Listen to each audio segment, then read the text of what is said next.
HMD కాలనీలోని చింతల్శెట్టి బలిజ యోజన సంఘం ఆధ్వర్యంలో నిర్వహించిన కార్తీక మాస వనభోజన కార్యక్రమానికి ఎమ్మెల్యే కేపీ వివేకానంద్ ముఖ్య అతిథిగా హాజరయ్యారు. ఈ సందర్భంగా ఎమ్మెల్యే కేపీ వివేకానంద్ మాట్లాడుతూ ఐకమత్యమే మహాబలమని అన్నారు. శెట్టి బలిజల అభివృద్ధి కోసం తమ మద్దతు ఎప్పుడూ ఉంటుందని అన్నారు.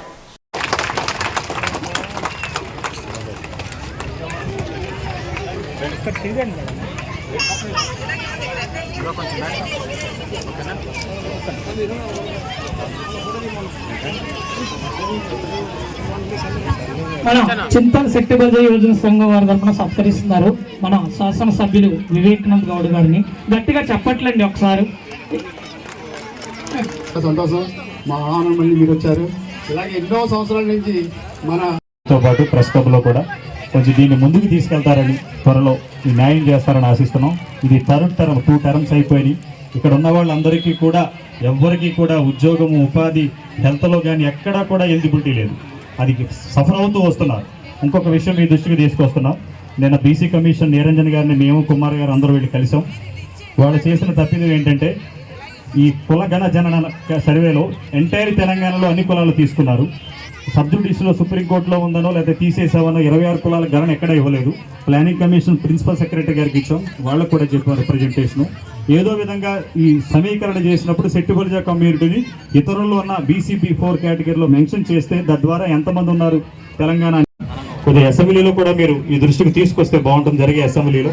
అలాగే మేనిఫెస్టోలు ఇచ్చారని మీరు డిమాండ్ చేయించండి, మేము దానికి ఎక్కడికైనా రావడానికి సిద్ధంగా ఉన్నాం. Subject to condition.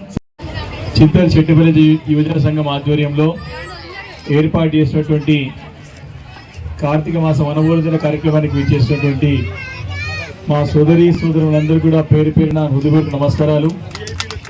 ప్రధాన కార్యదర్శి, అదేవిధంగా చిట్టాల రామకృష్ణ గారు, చిట్టూరు రామకృష్ణ గారు, మీ అందరూ కూడా మరొకసారి శుభాకాంక్షలు తెలియజేసుకుంటూ, ముందుగా మొన్న జరిగినటువంటి అసెంబ్లీ ఎన్నికల్లో మీరందరూ కూడా నన్ను నిండు మనసుతో ఆదరించి ఆశీర్వదించి తెలంగాణ రాష్ట్రం గురించి శిరస్సు వంచి ధన్యవాదాలు తెలియజేస్తా ఉన్నాను.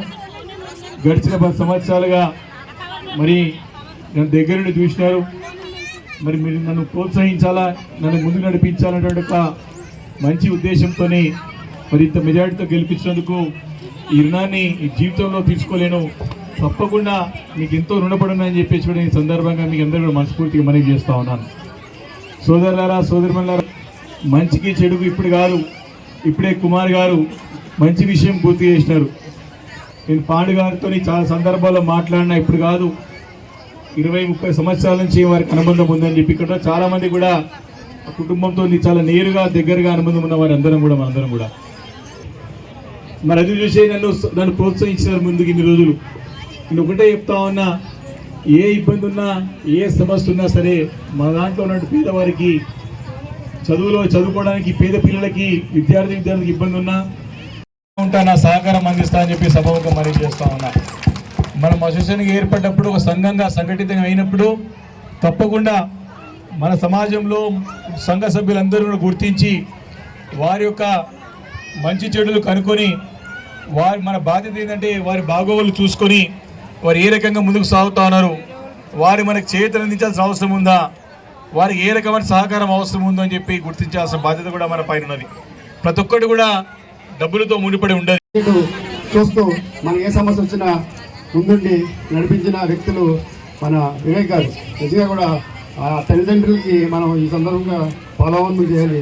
ఎక్కడున్నారో తల్లిదండ్రులు కానీ మహాపుణ్యాత్ములు ఇటువంటి బిడ్డని మన జాతికి ఇచ్చినందుకు గట్టిగా చప్పట్లు కొట్టండి. ఇటువంటి బిడ్డ, ఆనిముత్యమైన బిడ్డ మన జాతికి, గౌడ జాతికి ఇచ్చినందుకు ఎన్నో సందర్భంలో నేను పాండుగారితో మాట్లాడిన సందర్భం నేను ఉన్నాను స్వయంగా కూర్చొని.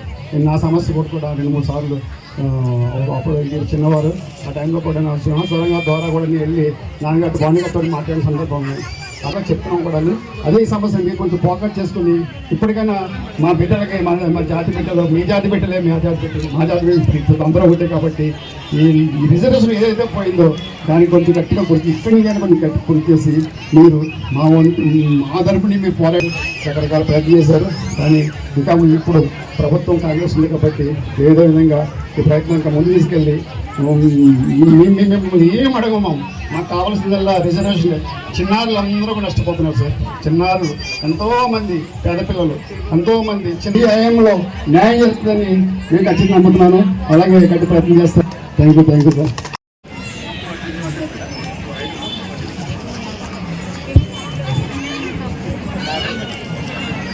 తిన్నారా?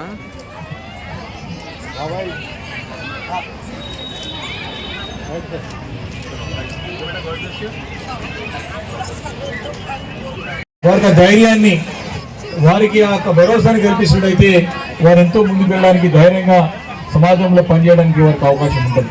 కాబట్టి అలాంటి భరోసాని, ధైర్యాన్ని ఇవ్వాల్సిన బాధ్యత సంఘంగా ఏర్పడేటువంటి మన అసోసియేషన్ పైన ఉంటుందని చెప్పి ఈ సందర్భంగా నేను మనవి చేస్తా ఉన్నాను.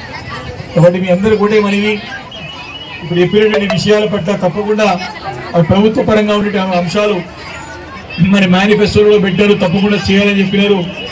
తప్పకుండా రాబోయే అసెంబ్లీ సమావేశాల్లో కానీ మళ్ళీ ఏ వేదిక పైన సరే తప్పకుండా వాటిని లేవనెత్తిస్తానని చెప్పేసి కూడా ప్రభుత్వాన్ని నివేదిస్తానని చెప్పి సందర్భంగా మనవి చేసుకుంటూ, మరి ఇంకో అంశం కూడా చాలా రోజుల నుంచి కూడా మనం కమ్యూనిటీ హాల్ అనుకుంటా ఉన్నాం. మనందరూ కూడా అది ఒకటి ఇబ్బందిగా మారింది. స్థల సేకరణ అంటే చాలా పెద్ద కష్టంతో కూడుకున్న పని అయిపోయింది.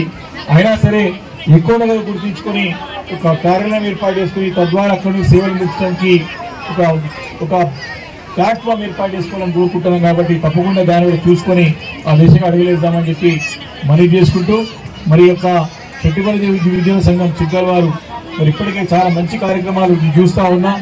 ఇంకా కూడా మెరుగైనటువంటి కార్యక్రమాలు చేసి మన సంఘంలో ఉన్నటువంటి సభ్యులని వారిని ధైర్యాన్ని ఇచ్చి, ముఖ్యంగా ఏ జాతి బాగుపడ మన పిల్లలు వాళ్ళ కాళ్ళ వారు నిలబడగలిగితే మన జాతికి ఎంతో చేసిన వాళ్ళం అవుతాం. ఈ సమాజాన్ని, దేశాన్ని ఆ పిల్లలే ముందుకు తీసుకెళ్తారని చెప్పి తద్వారా మనందరికీ మంచి పేరు తీసుకురాగలుగుతారని చెప్పి సందర్భంగా మనవి చేసుకుంటూ ఈ దిశగా తెలియజేసుకుంటూ నేను సెలవు తీసుకుంటాను. అందరికీ నమస్కారాలు, ధన్యవాదాలు. Thank you.